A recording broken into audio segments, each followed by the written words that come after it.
Hello, welcome back to Meraki Unboxed. My name's Simon Thompson. I'm the host of the show. Great to have you back once again. And as I'm sure you know by now, Meraki Unboxed is a podcast we run every couple of weeks where we talk about all things related to Meraki technology and life here at the company. We love talking to employees, but also to partners and customers. And up till now, we've actually achieved all three of those, and we'd love to do some more. So if you're interested in being on the show, please reach out to your Meraki contact, and maybe we can get you on with your story. But today's story is going to be a little different. We're introducing today our IT director, Ryan. Hi, Ryan. Hello. And Ryan is super pumped about getting onto the show today. He approached me about this and thought it would be a fantastic idea for an episode, and I have to agree with him. I think he's got a great story to tell because, of course, these folks at IT at Meraki are at the very front line of implementing our technology. They live and breathe all of the platform every single day. So this is a perfect way to get into understanding a little bit about that. And really, I think of this as Ryan's story. He's got a fantastic story to share with us today. He's got a very long and a distinguished career in IT and a very interesting story about how he came to join us here at Meraki. So we're going to get into that story. But let's get things started first of all. So Ryan, you're the IT director at Meraki, right? Yeah, I'm the IT director here. I've been at Meraki for, about 6 months now. 6 months. You're almost a veteran at this point. I know, right? Yeah. I mean, after that wonderful intro, it's just exciting to be here. Yeah, it's well. How big is the team? I mean, give me an idea because it's grown. I've lost track of the size of IT at Meraki now. Yeah. So over the past couple of years, it's gone up and down. I believe we are about 16 people. Mm-hmm. It's pretty small for an IT team at a company of our size. Right, because we're up. How many employees are we now? We're over 1,500, I think. At this point. I think we'd probably be scratching on the door of 2,000 if we're not past that yet. Right, it's wild. I mean, it's almost a nice problem to have forgotten how many people work here. I used to know the exact number once upon a time. Oh yeah. And it's not really IT. I'm using the wrong name, really. We don't really call it IT. Obviously, that's a part of it, of course, the technology side of things. But we generally refer to it differently, don't we?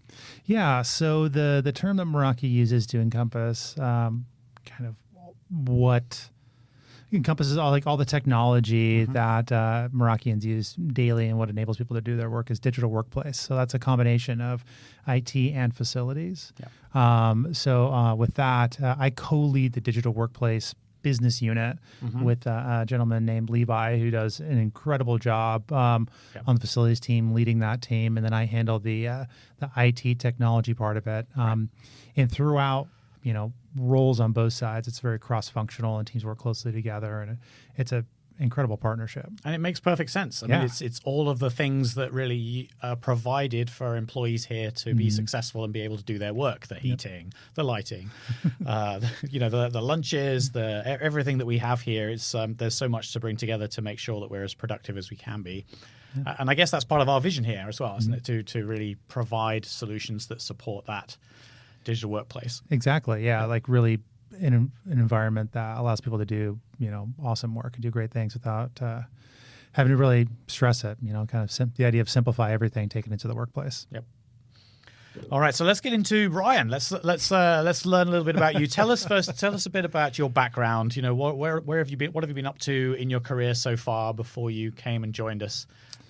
Yeah. So I've kind of been all over the map. I came to IT from a non-traditional path. So my education and my schooling is, I went to art school. I worked in community programs with kids for a long time and did that, really enjoyed that. And then had a period of my career where I was kind of like wondering, kind of what to do. I'd always been a tinkerer. I'd always worked with computers and, breaking computers at home kind of more than fixing them. I learned pretty quickly as a kid, like what to and what not to mess with in BIOS after like breaking our home computer. So you became that person, the person at home who has to fix all the problems. Yeah. Like we were pretty late on the block to get a computer. And then when we got it, I pretty much immediately broke it. Right. Yeah. IT guy at my dad's. The first IT person I ever met was actually the IT person of the company my dad worked for. He, on a weekend was like, "Can you come and fix our computer that our son has broken?" So What kind of computer was it? It was an AST 386. Oh wow, Yeah, 386. I remember AST. That's a brand, right? Yeah, AST was a brand. They were a bit of like a. My understanding was they'd take parts from like all the other companies, whatever was cheapest, kind of toss it in and sell it as computers. So like the motherboard on Rev A would be from a different manufacturer as Rev B, right? But they still run the same stuff. But yeah, it was great. I broke it often. Learned a lot about that. But yeah, so from there, I always had this like thread of, technology, working with computers. Kind of my brain just works in a way that figures that out, and then this other side of my brain that is very focused on people and relationships and kind of positively affecting the working lives and lives of others is like a value that drives me a lot personally. So when I was trying to figure out what to do after art school and I decided I didn't want to be an artist, I naturally kind of fell into retail and Apple retail specifically, like working there. So yeah, like, I worked my way from part-time sales to working as a Genius administrator, just kind of like running the operations of a Genius team in each store. I was an early creative with Apple, which is training. For those out there that remember, there was a thing called ProCare that became... Oh, yeah, that rings a bell. Yeah, like the old black card. But yeah, so I did that. I think I was definitely in the first year of creatives, and then transferred to working as a Genius and did that for the rest of my career at Apple. That's always a fascinating story as well. It's the way that retail of technology was basically revolutionized by the Apple Store, wasn't it? I remember life before that, and it was, like questionable, like piles of computers in rooms and just no marketing sense to it whatsoever. It was usually just computer specialists, and it was always very nerdy. It didn't have a nice polish like the store has. Such a big change. Yeah, it was like the perfect spot for someone like me to blend those two pieces and like deliver the same outcome of like, hey, your stuff's fixed, but do it in a way that kind of puts the person first, right? It's not just about fixing the technology, but it's about repairing the relationship, supporting other people, having people feel supported in like a time of need, really. Yeah, and then from there, a friend of mine worked in an advertising agency, reached out to the need a help desk person, and that was my shift into, I guess, the private sector, I guess, like kind of stepping away from like, working at the Genius Bar, helping, 20, 30 people a day to having my own subset of like clients and users that I worked with on a longer term basis. Right. So then you get to build up those relationships, like you said, a little bit more consistently, perhaps. Oh, yeah. So, I guess that leads very nicely into talking about what it is about IT that you like, because I think you've set that out pretty well, that it's that combination of those things, and definitely. I came up through a technology background as well, and also stumbled across it as a sort of aptitude, and just found my way into it that way. But you're helping people, right? And it has an impact on people. Yeah, exactly. I mean, you're nailing exactly what drives me about IT.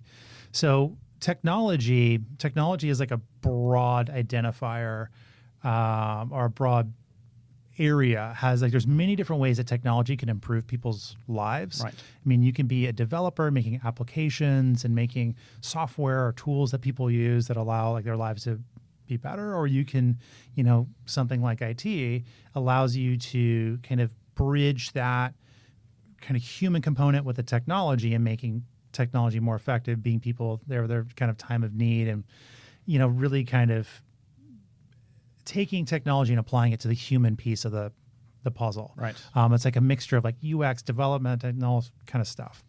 So for me, I really like about IT is that it's connecting with others on a personal level to drive business outcomes, or to drive, positive relationship between the person and technology. I also really enjoy that it's centered in empathy, that in order to be successful in IT, you need to genuinely care, or at least be able to identify with where someone's coming from, with the issues they come with. And it's not always easy, right? Because you're trying to keep the lights on, you're busy, you're trying to keep the tickets down, and you've got upset people coming to see you with these problems, and quite often they're under stress because they maybe got to get something done really quickly. It's a steep learning curve. My gosh, it's like you really have to be able to take a step back, because when you have somebody coming to talk to you, right? Someone has taken the time to open the ticket or taken the time to come to the service desk or to come and talk to you directly. For you, it's just another person coming up. Right. For that person, it's a time of need. It's a time of crisis. It's a time of, I'm trying to do this thing. I'm really, I may have a deadline, it may be something I've dealt with for, months, and I'm just now reaching out, but for that person, that is like the pinnacle, the point of their frustration. Right. And you, as somebody at the service desk, and why it's so important that, why I as a leader always try to take care of our service desk people as much as I can, is because for those people, their entire working lives, their experience with this technology, it begins with someone coming to them saying, this is broken, I need help, and various levels of frustration. So like that empathy, that understanding, that like ability to, and the opportunity to be able to say to somebody like, it's okay, like we're going to do this together. We're going to partner on this. We're going to solve this as a team. You're no longer alone, is like such a core component of IT for me that I just love it. I get to feed that piece of my values that I care about so much. And I would have to say that of all the companies I've worked at, this is really a standout at Meraki. I mean, obviously I'm a little biased, but genuinely I feel like this is a place where the IT and the digital workplace group are really part of the business. They are one with us. They are part of what makes this whole thing work. And quite often it feels like it's just a service. You throw something over the wall and you get something back eventually, and it's something to be unhappy about. And quite often the poor IT department is the rump of like lots of disparaging remarks, but here I think it's very different because it's so integrated and so service oriented. Yeah, it's like when you're interacting with IT, it's kind of like game day for our values, right? And those are the times like it's really easy to lean on like our values of supporting each other and being there and simplifying everything and everybody in, and those types of things when things are good, right? Like you and I sit in a room having a chat, like it's really easy for us, like support each other and be there for each other. With those times of crisis, when you've got, someone from the sales team running up to you because they've got this massive presentation for, that can like make or break their quarter, make or break like Meraki's kind of thing, something like huge that they're fighting for, and then their laptop crashes and doesn't turn up. Like that's the time where we get to really exemplify Meraki's values, really drive forward, like what it means to be a Merakian. And it is both a massive, it's both a stressful moment and also a huge opportunity for us to shine and really give back to the business in a way that I think a lot of people don't recognize IT does. Yeah, typically I think that's absolutely true. Yeah. But I definitely think the approach we've got here is a very successful approach towards overcoming that. It's a wonderful team. Yeah, we're very fortunate. Okay, so you obviously enjoyed this work so much that you decided to develop your career fully here and go into the leadership side of this. So tell me what it feels like running an IT organization. What sort of, I'm sure you've got some stories, highs and lows, things that keep you up at night, the usual cliches, Oh man. It is definitely daunting coming here. I mean, Meraki is, for me, I feel like the culmination of all of these experiences in IT I've had in my career is like led to being like, I am IT director at Cisco Meraki. Yep. Holy crap. This is amazing and terrifying. But thankfully, everyone here has been super supportive, really great with, being there for not just the team that's gone through, a lot of transition, a lot of stuff has gone on, and, also being there for me, and all of us. So it's been made really easy by, we've got really deep partnerships with security and with engineering, folks like yourself on, the marketing side and, things that have made things really great. So we we have offices around the world. So we've got an office in major offices in San Francisco, Chicago, London, and Sydney. Those are the big ones. And then we have some like smaller kind of satellite offices, people working out of Cisco locations. That has been really exciting to kind of see already what the team has done there with our, using Meraki and our technology to support those offices and have them run on a centralized corporate network, but also be able to look at the opportunities we have to kind of improve that stuff and help us scale. Some really big highs that we've had so far, or that I've had, is hearing how well loved, you alluded to this, but how well loved the digital workplace is team by the rest of the company. It's felt absolutely incredible to come in and hear every day, a different person is telling me what great work the team has done. It's a real big honor to be a part of this group and to be able to have joined. So like standing in the back of a meeting, watching a member of the team give a presentation, like we're transitioning to Office 365 for our calendaring. Absolutely. Being able to stand in the back of the room and watch someone, like Julio on our support desk team, stand up and talk to the organization and seeing everybody respond to that positively and seeing people afterwards telling them thank you and seeing that stuff and knowing that, knowing that the impact there is real and seeing that be delivered and seeing that be well received is a massive high. Same thing with we have this idea of connected recognition at Cisco and seeing those things flow through. People just pretty often are saying things like Mark and Sam in our London office saying you're doing such a great job. I really appreciate you. So it's more than just words. People actually do take action. Oh yeah. It's definitely been amazing just to see how much the team is as well. It's been a real high. I mean, there are lows, it's definitely not. It's not always all like roses and connected recognition. Really? In an IT department? Weird. Really strange. Yeah.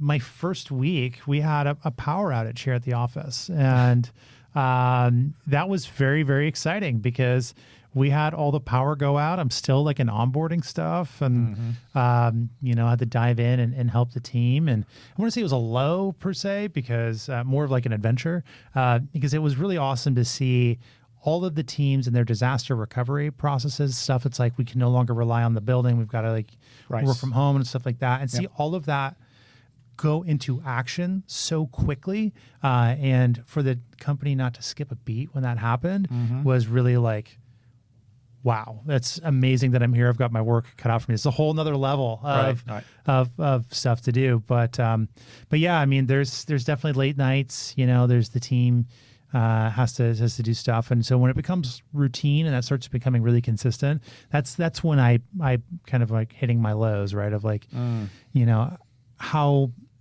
lows for me, I feel them a bit differently than the rest of the team because for me, it's okay, how can I help the team navigate through this? How can I help reduce this stuff? Right. You're supporting the people as well as the technology, right? Exactly. Yeah. So it's been great. All right. So let's get on to I think the part that I'm really excited to talk about is this story of how we talked about this before we hit the record button, about how you fall in love with Meraki before you joined us. So it's not like you just discovered us and you'd applied for this job and suddenly you had to learn everything about Meraki. You were already a user of the technology. Yeah. And that's perhaps the most interesting aspect I really wanted to get into is to understand that story and how this all came about. So take it away. Tell us all about you. All right. So I have been using Meraki since I believe right around, if not pre-acquisition. 2012. Yes. Wow. So it's been, or at least been exposed to it. So I started my experience with Meraki working for a managed service provider, a local one here in the Bay Area in San Francisco. And that MSP, aside from a lot of the clients and stuff like that they had their own different types of infrastructure that we would get out and have to support. They also had a managed service product that they would try to sell to customers, which was their network piece that was based on Meraki. Okay. So I going from my help desk job to this consulting world, the MSP world, I began my role as people calling up saying like Wi-Fi is dropping, this is not working okay, and logging into a Meraki dashboard to say, all right, let's try to fix what's going on with this client. Let's troubleshoot this.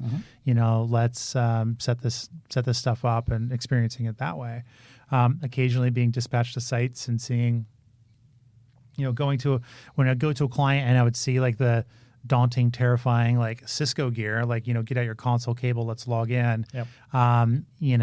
Having those clients, but also having the other clients that, were interacting with Meraki, and seeing people transition from kind of like, hey, we just opened our office and we tossed in this network thing we bought at Best Buy, to, all right, we're ready for the next step, and putting in Meraki gear and helping support that. Properly managed equipment. Yeah, it's an area of, for those of us who use Meraki on a day-to-day basis, is an area of Meraki that a lot of people, a lot of people don't have exposure to, right? A lot of people are doing it in-house, but as like a, managed service provider taking support calls, it's amazing. So that was my first introduction to it, right? Just seeing like how you can navigate on dashboard, how you can go between networks and being like, wow, from here, we can hit, customer A, customer B, and customer C. And you'd had the experience of doing this, let's call it the hard way. Yeah. With like you alluded to, console cables and all of that stuff. There's so much there in the world of networks in particular that I feel almost like I've become rusty because I've been at Meraki for so long, but I do vaguely remember all this stuff, and it's a lot of hard work. Yeah, I mean it's definitely I feel like a rite of passage for anyone in networking to not write the config to a switch and then reboot it. It's and with Meraki, it's really nice to have the ability to do that on a dashboard versus a console cable. But I definitely did cut my teeth on a lot of midnight dispatches to client sites. And you were doing so not in a sort of, I mean, you mentioned MSP, but there's also this more of the startup world where things are very fast moving. There's really no time to do anything super well. You've just got to get it done as fast as you can. Yeah, and then the MSP was great because the clients weren't always startups, right? So it was like you would go to a law firm that's got a big amount of casework and things like that are going through massive court cases, and their network goes down, and their partners can't get this out. Or you go to a publishing company that's trying to hit a deadline. We had one client that was actually a newspaper printing company down in like Los Angeles that their network went down, and I'm on call, really not knowing what to do. First line, getting a call at 1 o'clock in the morning on a Friday when their deadline is the next day, and trying to troubleshoot a network issue, and being thankful that we could use Meraki for me to isolate the components of the network to see why the server wasn't up. Right, you didn't have to get on a plane. Exactly. And there have been situations I can remember where certainly. I don't think I've ever had to get on a plane to go anywhere to solve a problem, but I've definitely had to get in a car and drive as fast as possible to the adjacent town or whatever it is to fix an issue. It's pretty painful. So obviously you had a lot of opportunities, different types of businesses of different sizes, different problems to solve, and some of those with many different offices as well. Right? Yeah. So after. So one of the clients did with the MSP was my first introduction to distributed office supports, and one of the clients had offices in where were they at? They were in New York, San Francisco, LA, and I think they had like one or two people out of Chicago. But really, my first introduction to distributed like staff organizations was my next role after that. So I went from working at that MSP to one of our clients. I went there. We got along really great, and they asked me if I'd be interested in joining, and I said sure. Would love the opportunity. And it was my first time like having the title of like IT manager. A bit of a misnomer there because I was the only IT person. Right. But I guess in a way I was managing. You had to manage your own time. Exactly. So that organization had just just recently been acquired by a much larger company, and they were very interested in they had a very strong commitment to the developer community, and that was a new area of focus for the parent company. So it was, in order for this organization to be successful, which they have been, and in order for them to continue their commitments to the developer community in the way that they feel is best, right? They're the experts within this organization of how to support the developer. Yep. They needed to maintain some like independence and autonomy in order to hit their spot in the market. And definitely sounds familiar. Yes, exactly. Yeah, we can, at the end of this, it's like, oh, Meraki. But yeah. So when I came on board there, they didn't have anybody I was doing networking stuff to. We were opening a new office, so I joined right when they were about to open an office of it was like 5 floors. It was like mid construction. Like we had spec'd everything out except for the network equipment. Right. And immediately, I was thinking like, how am me by myself, 5 floors of office space, 400 people slated to be in this office, 30 plus conference rooms, including an all hands space. Like that's a lot of network equipment that has to support that. Sounds pretty overwhelming. Yeah, it was massive. And so my first thought was, well, I can use Meraki. Like I know how to use this. I know of the things I've been exposed to that it'll get the job done. I can do it on my own without having to have this conversation with my boss at the time being like, hey, I need help, like I can just kind of dive in and do it. So I actually reached back out to the MSP that I was at before, asked them for help with speccing the gear. Like I think we may have even procured it through them. I'm not sure, but essentially like give me a deployment, let me hire a senior technician. This guy, Mark, that I worked with there is a wonderful dude. But Mark, to come and actually install the gear, set it up, do the initial configuration of VLANs, get it to a spot where I was comfortable with my experience of like dispatch, being the help desk call person to support it. And then from there, really building, like I became like an admin of this Meraki network that in many ways it was the most challenging network even to date I've had to admin. In what sense? So the office was 5 floors, and it was this beautiful, beautiful historic building that had a lot of concrete and a lot of like wood. So for those of you who may not be aware out there, is like the wireless networking is greatly affected by the areas that it's around and like the materials of the space that it's in. Yep. So concrete blocks wireless traffic and wood lets some traffic pass. So as a result, where the APs were placed on each floor, because they were laid out in a way that were kind of like, say there's like 1, 2, 3 AP on floor 1 would have an AP on 1 and 3. Floor 2 would have an AP on 2.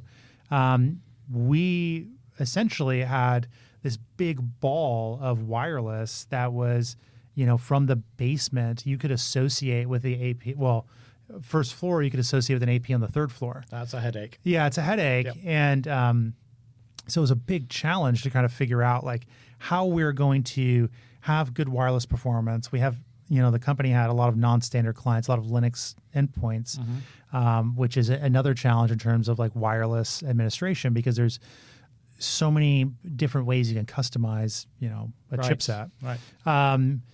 And so, I leaned on Meraki support really heavily there. This is like where my love affair with Meraki support began, my deep appreciation for them, because I'm sitting there and I've got printouts of our floors. I've got Sharpie circles drawn on it. Like I'm stacking them on top of each other, trying to make like a light box on my desk to see how these circles fit in together. And I don't have access to, a deep bench of people in my MSP I was at before. I'm the only IT person in this organization. Yep. The engineers there are, deeply technical when it comes to AWS and our customer needs, but not when it comes to wireless stuff. Yep.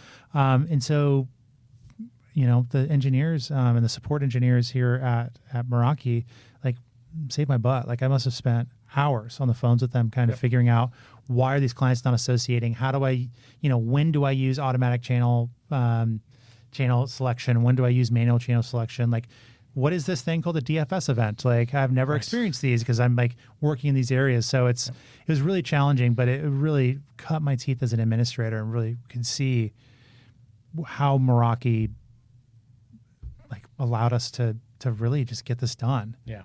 And Wi-Fi is, I think, so misleading because everybody thinks they know it because they've got a smartphone or they've got a laptop that uses Wi-Fi and they've set it up at home.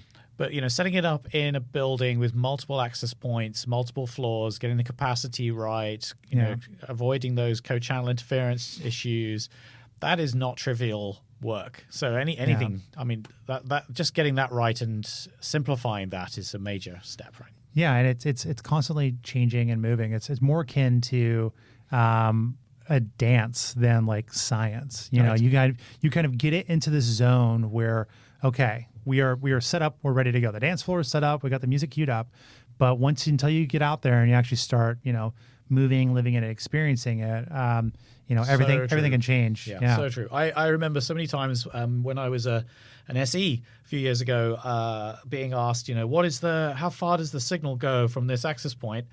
And the answer is, how long is a piece of string, right? Yeah. Because there is the theoretical, if you're in a completely open space, which is, of course, what every vendor provides you.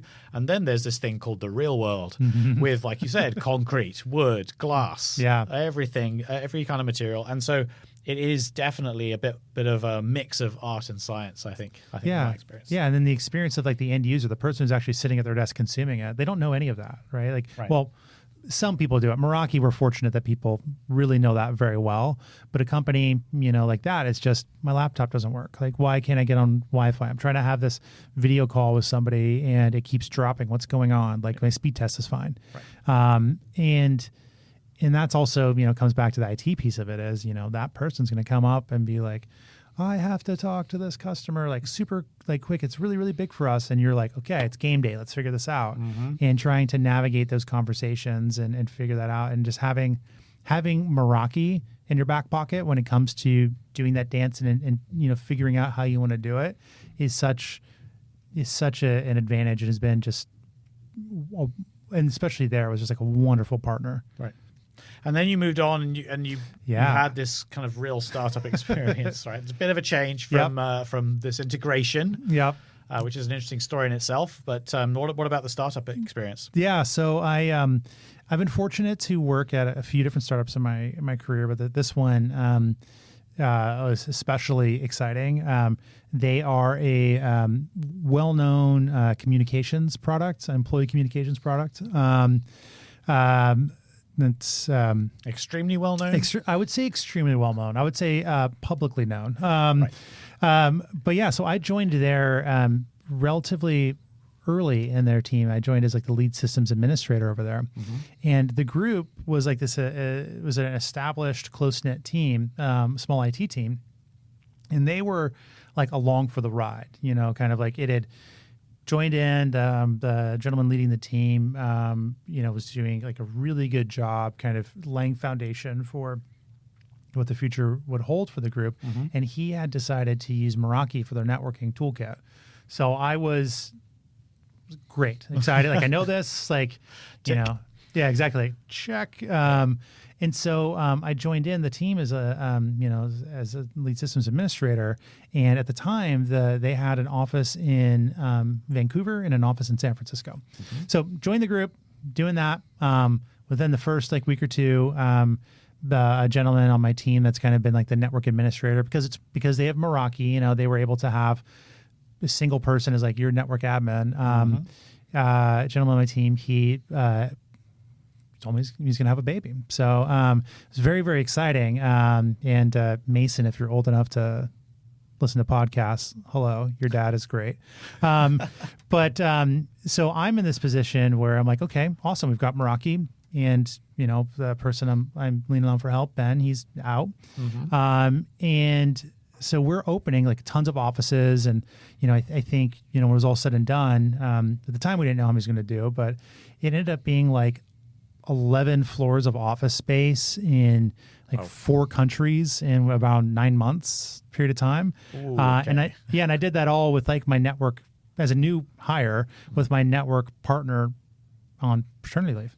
So that was an interesting challenge too, because we took this kind of 2-site deployment and had to create this global deployment that satisfied like all of the requirements of our security team, because the product was dealing with like sensitive information. Take this stuff super seriously, so you can't slouch. And then we're also, building like access control systems, trying to figure out what does it mean when people get into the office, what are our cameras, how do they interface back with controllers and other sites, what is wireless traffic like in each office? Every office has these different things. And then we're also like ramping up a lot of infrastructure outlaid very quickly, so standardizing how we're doing stuff and how we're setting things up. So that deployment was where I really became comfortable with the idea of, make the purchase, get the order number from your SE, from the orders team here at Meraki. You were already an expert by this point. Exactly, yeah. And you just you pop it in, you add it to your network, you create your New York new office, and then while that stack is in the mail on its way there, waiting to be installed by either a member of your team, yourself, or a contractor you've asked, like, hey, can you just plug this in? You're already pre-configuring it. You're applying your configuration templates. You've already got stuff going on. You're already, from the moment that it plugs in, it is now a corporate network. Right.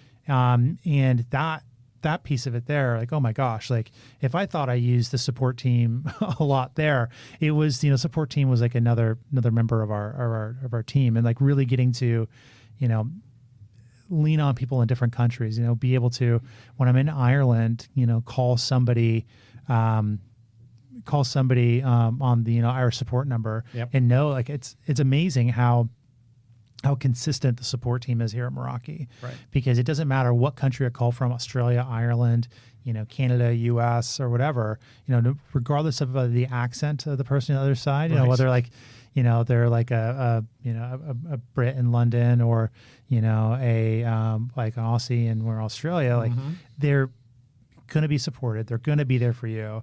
And it really allowed this, what I think if we'd used any other tool would have been like I would look on less fondly, a time it was just exciting. We got a lot done, and we were able to. Quite often you can feel like you're on your own, I think, with that stuff. Oh my gosh. Just navigating support with some, I'm not picking on any specific vendors, but ones that I've worked with in the past, you just don't even bother calling them, because it's just so painful just trying to navigate through it. Yeah. And then when Ben came back from his leave kind of midstream through this, and we started working on this stuff together, it was awesome, because there was no kind of ramp up, right? It was like, he just dove back in and was able to help out. And, now like the team has grown significantly, they're doing lots of really great things over there, but to be able to lay that foundation and be able to accomplish this real like wild growth time without the organization really missing a beat, like when there were many things that are challenging about, opening offices and growing. But I feel very proud of the fact that when it was all said and done, the one thing that I could say about every office that we opened that I was a part of, is that the network was up. It worked. There may have been some tuning that needed to happen, afterwards. We may have been like, oh, we didn't realize these channels were right. But the network was up. It happened. People were able to work. The AV team coming in was able to do AV. The help desk team was able to build those tasks. And, that's without Meraki, I don't know if I would have been able to do it. Right. And I think that story is repeated very often with like quite a few of the guests that have come on have talked to us about, how it's really enabled them to do that much more than they were previously able to with the finite amount of resource that they have, that sort of thing. So in your own case, obviously you're building your career around this at this point, and you're sort of developing yourself. And so you continued on past management to directorship. Yes. Oh my gosh.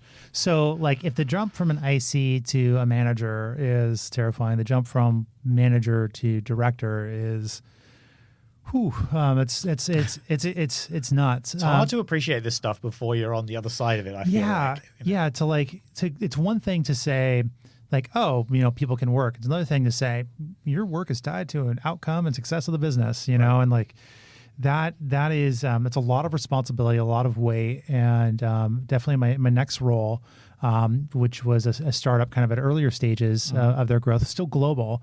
I'm very thankful that the leadership there took a risk on me and was able to give me the opportunity. But it's great. But yeah, so coming in, they had a similar kind of story, right? We're growing. They're based in Australia, and so they're like, we're opening offices in San Francisco. We're moving to bigger offices and different places. We've got some groups that are in a shared co-working space, in other countries. So hey, we don't own the infrastructure, but you still got to manage network outcomes and stuff. And so of course. So really kind of figuring this stuff out and figuring out how this all comes in, and where Meraki really comes into play there is like, it's a different. When you were responsible for staffing an entire program, it's a different calculation on like a different approach you have to headcount, right? And how you choose to address that is, depending on your perspective, it's different. So being, in the role before, being able to say like, I wish I could just have all these like headcount, I just need all this like help. And then, having a manager that's considering like, how am I going to allocate this for the entire year, saying, it's tough, but hold on. Like, we're in a tough time. You will get help. And now being in the position where I'm that person that's like, it's tough, but hold on. When it comes to making a decision to like, we're opening these offices quickly. We've got this stuff going on. They also hold, PII, personal identifiable information. Yeah. So like, it's another kind of like high risk. Security is really important organization. So my mind went to Meraki, right? Like, small team. I was hired as a director, was the second person on the team. Meraki allowed us to open these offices, do these things, kind of institute for the first time a lot of some, best practices for networking and like what it means to have an office at this organization. And Meraki was core to that, right? He used a lot of the different experiences that I had gained at the previous organization there. And it's a smaller scale.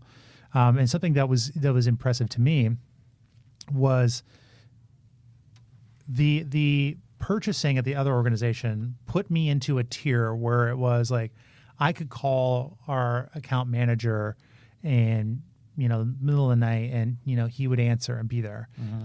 There's like when you're buying, 11 floors of office space stuff in a short period of time, like, there's like a I don't want to say like a red carpet, but it's a different level of service. And when you're buying, like, cool, we're going to buy 4 APs this year and an MX, it's a little bit of a different relationship. And I was really, really surprised and really pleasantly surprised to see that, the SE I was working with was just as attentive and, knowledgeable. Was great. Support team is still there in the exact same way as it was as like this massive enterprise customer as it was with this smaller kind of, beginning our journey customer. But yeah, Meraki is just really was, I don't think I could have, once again, I don't think I could have done it without Meraki support. And you'd obviously built the confidence at this point. Having been through this in various different ways at the front line and really be able to use it as not just like a tool to outcomes, but as like a strategic advantage for our business as a whole, right? Like, I'm able to say, all right, we can get a few other IT folks under our belt to handle support requirements in each office. We can, look at what is our, systems administration or infrastructure kind of stuff, and share that load between multiple people, and not, at least initially, have my second hire be my network administrator. We can kind of share the load for a bit, and also it's great because as I experienced as someone who was like at one point like, oh, what is this thing, like who's Miles, like what is this icon, logging into Meraki and seeing where I've come to also gave me the confidence to know that I could put a junior help desk person in Australia and have them feel comfortable that they will be able to answer tickets, use their resources to get support. If someone's having a wireless issue in London, so it was great. I like the way you referenced Miles there, but Yeah. there's probably people who are listening who don't know who Miles is. He's retired now, but he was our like, company mascot, if you like, before we were acquired. So the old Meraki logo, you probably find it if you search online. Yeah, it's like a little green swish kind of thing with a little smiley face. Right, he's got a happy face, Yeah. and it used to be like printed on the front of every single piece of Meraki kit. Definitely a piece of ancient history at this point, but it's very fondly remembered, Showing of course. my age. Yeah. Well, it shows how long you've been using the technology, for sure. It's definitely for real. So I guess, really, if you think back over all these experiences you've had, it's really... I mean, I'm a marketing guy now. I've seen both sides as well, but now I think about, how we tell the stories about this stuff, and and this is part of why I love doing this podcast is, trying to match reality to the marketing message. And it sounds like, I mean, really, it's the experiences you've had. Frankly, they give me a lot of confidence that the stuff we're telling the world that we do is actually, is actually a real lived experience as well. Yeah, it can be. I don't want to get too like cheesy with it or too like stars in my eyes, like about being biased, like marketing people do. Yeah, exactly. Yeah, I don't want to take it too far because I'm also like very much like a realist. But one of the reasons why I wanted to chat with you today, and one of the reasons why I believe so strongly in the partnership between like IT and marketing and getting this message out there, is that we have a tool and we sell a product that can really make a tangible positive impact on the lives of IT folk, right? Of folks in a position like I've been in, of you've got to do this massive task, outlay all these offices, do all of these things, and headcount's coming. Like we are not quite ready to do this stuff yet, and you're kind of in this spot where you have to make this choice of, do I take on what feels like a binary choice of administrative burden or completing my job? And IT folks, because we do this because we care about technology, because we do this because we care about people, people end up spending so much of their lives just hey, I know it's a 40-hour a week job, but like I've got to work 60 in order to get this done, and I'm going to do it because I'm committed to this company, and like I'm going to do these things. And there's a lot of people out there that are like, well, yeah, that's the way IT people should be, but I don't believe that. And I think that IT people have a right to have a life just as much as other folks do. Very reasonable. And I think having a product like Meraki and having an option out there on the market that it's not necessarily fit for everybody, but for a lot of people, to be able to say, like, you are in this position where you're administering global offices, you're in this position where you've got a lot of stuff to do, and you've got a tool that will make that easier and reduce the administrative burden. Like it's simplify everything, right? It's simplified. Yep. Of course, I'm going to like jump at the opportunity to work at an organization that delivers that message and that kind of a tool for people. And it's weird to say that about like a product, right? It's weird to kind of be in a position where you're like, clearly like I have an invested interest in people buying this stuff. Right. But even before I came here, like having like, call 3:00 in the morning with someone on support, and you've been on there for 6 hours trying to figure out something with the office, coming in the next morning, and it's like a big thing, and knowing that like I'm only going to get 3 or 4 hours of sleep that night, and having something as silly as like my network provider there, or my network, having a vendor on the phone, helping you get through it. Yeah, it's a real thing, and being able to bring that to people's lives is something I believe strongly in. Cool. Yeah.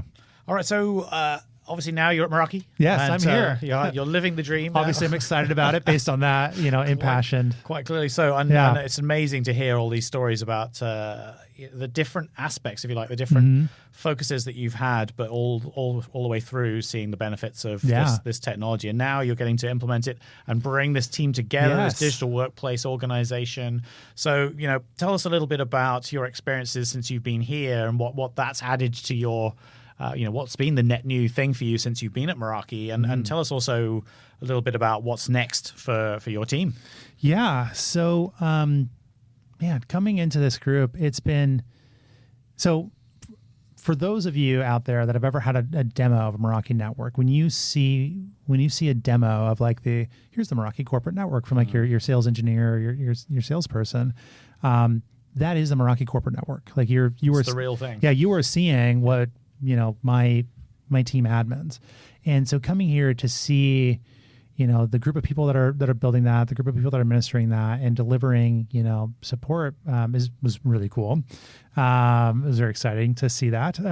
But also to see this environment is very complex, right? We're using Meraki in ways that I haven't thought of using before. We're using MXs and embedding them into different sites in order to have different access, and and we're like using them for like load balancing and stuff when we have like high traffic areas, and those are like really out of the box implementations that Meraki works great for, but I just never would have thought of my previous environment. So it's been really, really cool to see such a high performing team delivering insanely high performing results, and doing that for users around the world.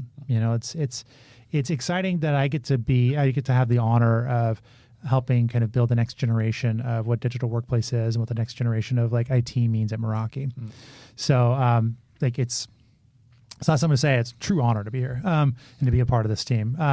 But yeah, so what's next for us is I think this year our focus is on the support side, going to be really focusing on the people on the team. As I alluded before, I have a very deep level of respect for, our service desk team. I really believe that the folks that are working directly with our end users and, directly fielding those concerns and what's going on are the most important people on our team. The front line. Yeah, absolutely. And without them, the company culture doesn't get shared out. Without them, people's systems don't work. And without them, our goal of having employees feel supported just doesn't happen.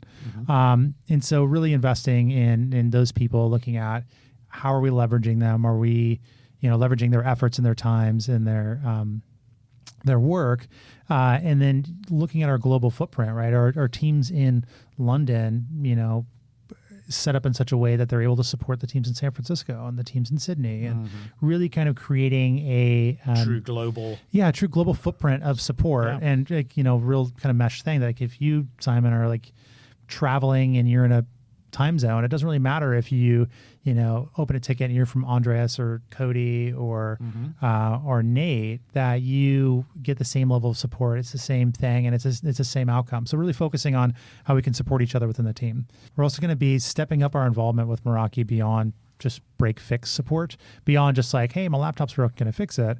And really taking a step into like training and workshops, really having us get proactive with support. So like I mentioned before, we're making transition for calendars and emails, and we've been doing, classes and things like that for people to join, beyond just like brown bag lunches, but, embedding ourselves in teams and having office hours and just kind of having a different kind of relationship with the business. Right. So really the thing we were talking about at the beginning. Yeah. Yep. Exactly. And then also we have a concept within Cisco and Meraki of customer zero. Stepping in, what customer zero is we are the first customers to trial like a new Meraki product, or like a new, setting and dashboard. We'll get it before, a way of management or something like that. What do you call that? Eating your own dog food, right? Yes. For better or worse. Yeah. See how it tastes. Yeah, exactly. And so when it's gone through the rigors of testing, a good example is the MS390 switch that was recently released. Once it goes through, the rigors of it's ready, we're ready to deploy it in a customer world. We're the first customer zero. Yep. So, those types of programs, how we can, contribute more to that, and also to make ourselves the way I'm doing it right now, make ourselves available to other groups in Meraki of, hey, I really would love to get my customer's idea on this. I'd really love to talk to an IT person, as I'm, going into beginning my quarter, what if I approached IT people this way? Hey, Irene, on our orders team or our operations team, what do you think about this approach? How does that sit with you as somebody that deals with folks like me every day, and just kind of really contribute to the business and deepen a relationship with the business and really make some great business improvement projects and business impactful projects beyond just the support we give. Like, you're doing all of this with how many people again? We what did I say before? It's like 16. Yeah. So we've got a few open racks. Definitely go to the Meraki job site if you're interested in joining this adventure. We've got a few open roles, and I think we'll be opening more roles throughout this year. And my vision for this team and what we can really give to the business is where I think IT sits in any successful organization. It's like some people, I don't want to say a lot of people, some people would define IT as a cost center, as like something that is just consuming this, but does not return anything of value. Yep. It's not like a sales team where you can draw a direct line and say, like, because we invested here, we now have this, increase to our bottom line, or like our, what we bring to our customers, or, marketing team, people know about us, like there's a tangible result. I do feel that IT teams contribute to a business success based on like operations, the velocity of like how you can get stuff done, what it actually feels like, and a lot of like employee engagement, which is a big buzzword right now in businesses and business efficacy, that people have seen the difference of like engaged employees result in better outcomes. Yep. I think IT has a huge piece of that and is a big lever you can pull, not just for technology working, but we talk to people in their toughest times. Like, we're the ones that are really representing the organizations. I honestly, I think you're almost underselling it for me, because frankly, we are so reliant on technology to achieve pretty much anything these days that it's absolutely vital. We talk about the network being the central nervous system of the business, and that needs tending to. So you guys, healthcare. It's not a great analogy, maybe, but you're keeping everything healthy, and you're enabling the body to function. It's fundamental to every business, I think. Yeah, and I think that using that healthcare analogy, I would like it to be more akin to like the NHS, or was it in Canada in terms of healthcare, where it's... Let's not get into that one. Yeah, exactly. But really like a situation where it's available to you. We're keeping the health of the business running, and that as an employee who works here, it's it's our responsibility to keep the business healthy, and like anything that needs to be supported, that needs to be grown, needs to be cultivated in order to have the fruitful, results of like healthy employees, healthy work environment, healthy, everything that's going on. So really this year, it's like to grow our teams, change our relationship with the business, to really, help us connect in the center of the business. And then for the IT team specifically, but for all of Meraki, try to make this like just really the best place to work. I feel, for me, I came into this super excited, and I'm still very excited.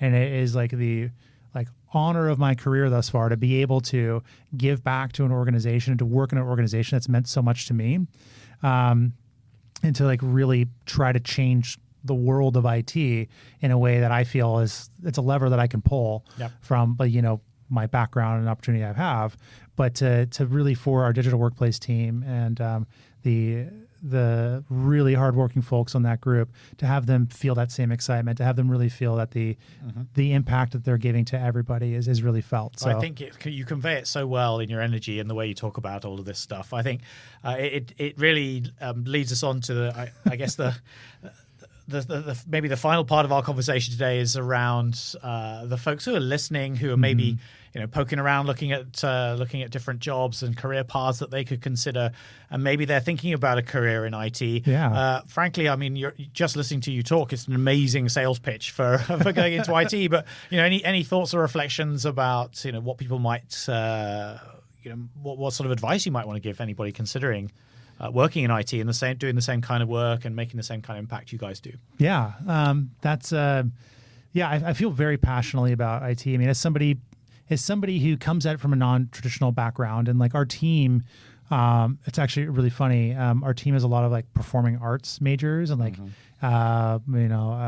people with like art backgrounds and like non-traditional technical backgrounds doing a lot of technical work. I see there's two like major factors in terms of like IT. There's the one is the relationships that you build with people. And then there's the tools you have in your toolkit to support those people, right? The technical piece. And so I see IT as akin to a trade in a way that it's something that schooling is great. Like you can show up for a help desk role with a CCNA. You'd probably be very qualified with like an A++, or like a Network Plus or something like that, a certification. But that only gets you part of the way. A lot of it is the experience and like working through the job and, working with people when they've got stuff coming on, using your resources to kind of grow your depth of knowledge to be able to support people. And that's something that only comes through exposure. Yep. And how do you get that exposure? And for us, when we're hiring people that are interested in IT or they're beginning their careers or beginning their journey, we're looking for people that really care about what other folks have got going on and, lead with empathy and a lot of stuff they're going on. But they lead with empathy in their relationships with people. That's a better way to say it. So when they connect with somebody and they hear what's going on and they hear, someone's issue, they're solving for the solution, the cause of it, not the specific, right, like thing that's going on. Someone coming up saying, I need a new laptop. Well, someone that's going to solve and say, sorry to hear your laptop's not working well. Like what's been going on? How can I help you with this? Like what is leading you to this conclusion? And being able to meet someone on that journey and work with them and have that level of, communication skills, clearly and concise and friendly communication with that person to bring them along, on that really stressful journey, being like welcoming and kind, but also assertive, because there's stuff like that comes up that you have to tell people no. And you can, just like with a sibling or something like that, you can say like, no, you're not getting this. Right. But you can do that in a way that shows that you still care about the person. Right. You don't have to be a jerk with it. Yep. And so just really focusing on the soft skills with an interest in technology and a desire and a hunger to learn more and a willingness to say like, I don't know, let's find out. Hey, can I work with you? Can you help me? Yep. Those are the things that we look for in folks getting into the IT game. Cool. That being said, the more you can expose yourself to stuff, the more you can tinker, the more you can try things out, get a Raspberry Pi and, set that up and, try to automate your home and figure out that stuff. And the more you can increase your Google foo, you're Googling to find solutions and, looking at Stack Overflow to find this like weird solve for edge cases and how you can relate all of this technology and all those things you've tinkered with, all the things you've tried to do and figure out, to help yourself, how you can relate those to helping others. Yep. So, and that's what I think has been the best takeaway from today's conversation for me personally. It's just getting away from this idea of IT as the break fix people, the folks who are just going to deal with a problem, try and get things working again, to being much more of an engaged partner with the business and really working together with the employees so that we feel like one team. And that's really been a phenomenal success, I think, here at Meraki. And I think you're doing amazing work, Ryan. So thank you. Thank you so much for coming on and sharing the story with us today. Yeah. So we're going to wrap things up now. I want to thank obviously Ryan, but all of you as well for joining this podcast, listening to this. It's been a long one, so we've been talking for quite a while now, but hopefully you found that interesting and engaging. It's quite a story. Hearing all of these different ways in which Meraki has made a difference to one career in particular, and perhaps it's making that difference for you as well. I'd love to hear some feedback, to hear what you're experiencing with the technology, what you'd love us to talk about here on the podcast, whatever you have on your mind. I want to hear it. Tell us what it is. So you can find me on Twitter at Meraki Simon.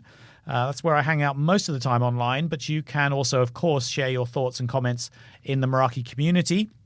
It's a great place to engage with your peers, other people who are doing the same thing, going through the same experiences that you are. So that's community.meraki.com. We'll be back in a couple of weeks with another episode of Meraki Unboxed. So until then, have a great couple of weeks. We will speak to you again very soon. Bye-bye for now.